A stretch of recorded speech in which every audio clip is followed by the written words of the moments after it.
The garden shears were Felco #2 cess. The professional kind with the red handles that cost $89 at the agricultural supply store. I knew because I'd bought them myself last spring for pruning the Cabernet vines. My Aunt Patricia held them like she'd used them before. Thumb on the safety catch, blades pointed at my sternum. We were standing near the Rose Arbor at Riverside Estate, my vineyard in Sonoma County. 80 guests mingled around us, wine distributors, restaurant owners, local press, all attending my annual harvest celebration. The string quartet was playing Vivaldi. Someone laughed too loud near the champagne fountain. "You've always been stubborn," Patricia said, her voice carrying just enough that the couple near the heirloom tomato display glanced over. "Your mother spoiled you, gave you opportunities you didn't earn." Patricia put those down. I kept my voice level, though my heart was hammering. "We can discuss the estate division in private. We've discussed it for 3 years." She took a step closer. The shears caught sunlight, gleaming. "You inherited everything. The vineyard, the house, the investment accounts. I got nothing. Your mother's own sister, and I got nothing." This wasn't new territory. My mother had left her entire estate to me when she died 4 years ago. Patricia had contested the will, lost, appealed, lost again. The final judgment had come down 6 months ago. Riverside Estate and its 47 acres of premium vineyard land belonged to me, free and clear. Mom left detailed reasons in her will. I said quietly. "She knew you don't."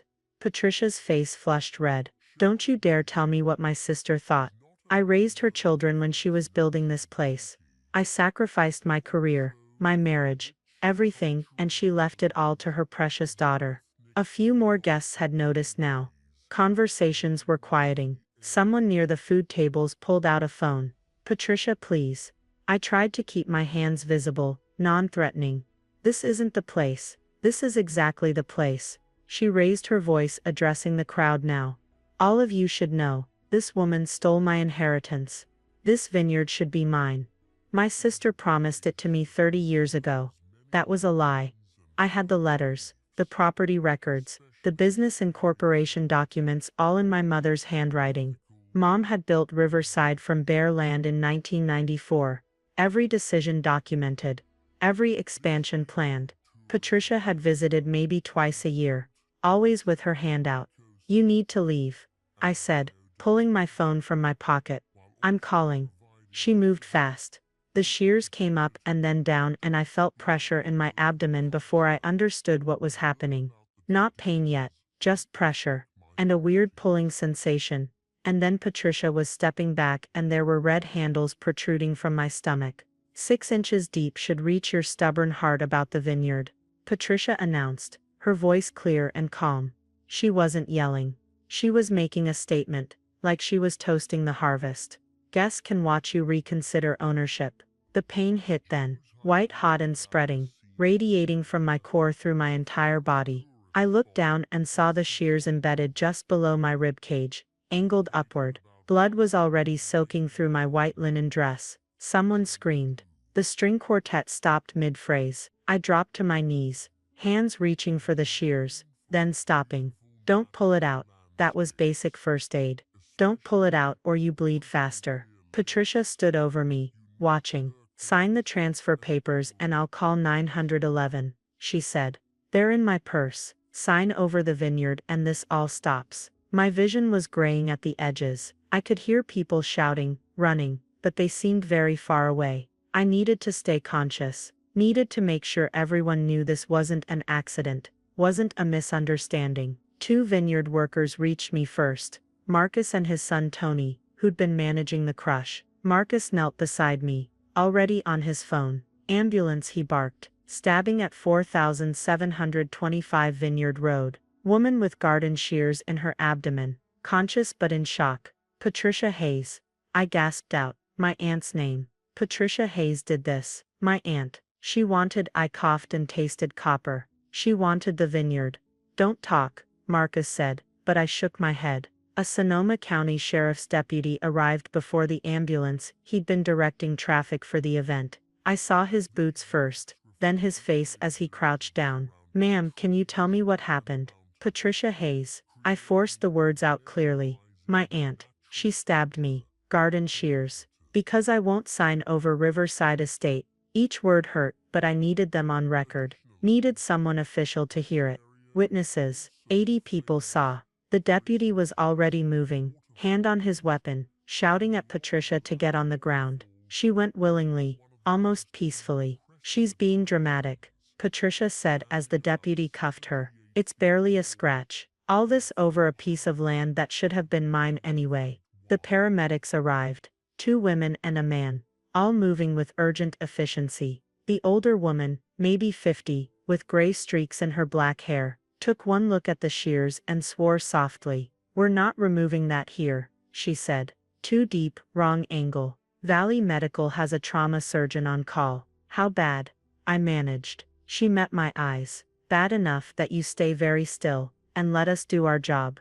They got an IV started, strapped me to a backboard, loaded me into the ambulance. Through the open doors, I could see my garden party in chaos. Guests clustered in groups, sheriff's deputies taking statements, crime scene tape already going up around the rose arbor. Patricia sat in the back of a patrol car, watching me. She didn't look angry anymore, she looked satisfied. Valley Medical Center's trauma bay was controlled chaos. The surgeon, Dr. Kim Martinez, examined the Shears without touching them, while nurses cut away my dress and hooked me to monitors. Penetrating abdominal trauma, possibly involving the stomach or intestines. Dr. Martinez said into a recorder, weapon is still in situ. Patient is conscious, BP dropping, signs of internal bleeding. Can you get it out? I asked. In surgery, yes, but I need to see what it hit first. She looked at my face. You're going to be okay, but this is serious. The blade is deep, and the angle suggests possible perforation of the stomach or small intestine. Do you understand what that means? I nodded. I'd taken enough biology to know. If stomach acid or intestinal bacteria leaked into my abdominal cavity, I'd develop peritonitis, then sepsis, then death. If they didn't act fast enough, I need to call people, I said. My vineyard manager, my lawyer. After surgery, Dr. Martinez said firmly. Right now, you need to stay calm and let us work. They wheeled me to the OR. The anesthesiologist was explaining the intubation process when a detective arrived. A tired-looking woman in her 40s with a badge clipped to her belt. Miss Hayes, I'm Detective Lisa Torres, Sonoma County Sheriff's. I need to ask you some questions before you go under. Dr. Martinez started to object, but I shook my head. It's okay. Can you tell me what happened tonight? Detective Torres had a recorder running. I walked her through it. The garden party, Patricia's demands, the lies about promises my mother had supposedly made. The Shears, she said 6 inches deep, should reach my stubborn heart about the vineyard. I said. She told the guests they could watch me reconsider ownership. She wanted me to sign transfer papers while I was bleeding. Detective Torres' expression didn't change, but she wrote that down word for word. Were there witnesses? 80 people. It's all on video. Multiple guests were filming. Marcus and Tony, my vineyard workers, they heard everything. So did Deputy. I couldn't remember his name. Deputy Morrison. He was first on scene. She clicked off the recorder. Miss Hayes, I want you to know we've arrested your aunt on charges of attempted murder and extortion. The DA's office has already been notified, given the number of witnesses and the severity of the attack. Good, I whispered. I woke up in recovery with a tube down my throat and my abdomen on fire. Dr. Martinez was there, still in surgical scrubs. 4 hours, she said, when they removed the breathing tube. You had a perforated stomach, and 2 perforations in your small intestine.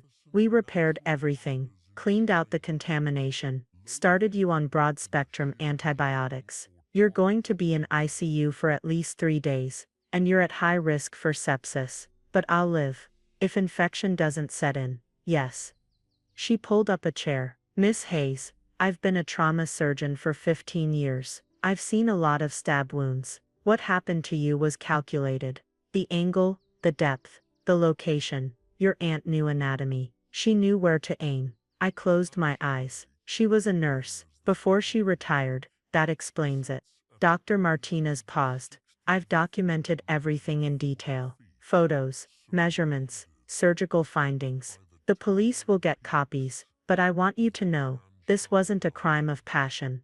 This was attempted murder by someone with medical knowledge. Over the next 3 days, I learned exactly how serious it had been. The stomach perforations had leaked partially digested food and acid into my abdominal cavity. The intestinal damage had contaminated the area with bacteria. Despite aggressive antibiotic treatment, I spiked fevers twice, developed an abscess that required drainage, and spent 48 hours on the edge of septic shock. Dr. Martinez brought in consultants. Dr. James Porter, from Stanford, who specialized in traumatic intestinal injuries. Sarah Kim from UCSF, a sepsis specialist. Dr. Robert Chen, no relation to anyone I knew, who ran the Northern California Trauma Network. By day 5, my chart showed consultations from 10 different general surgeons across 3 hospitals, all reviewing my case, my imaging, my surgical notes. Why so many? I asked Dr. Martinez during rounds.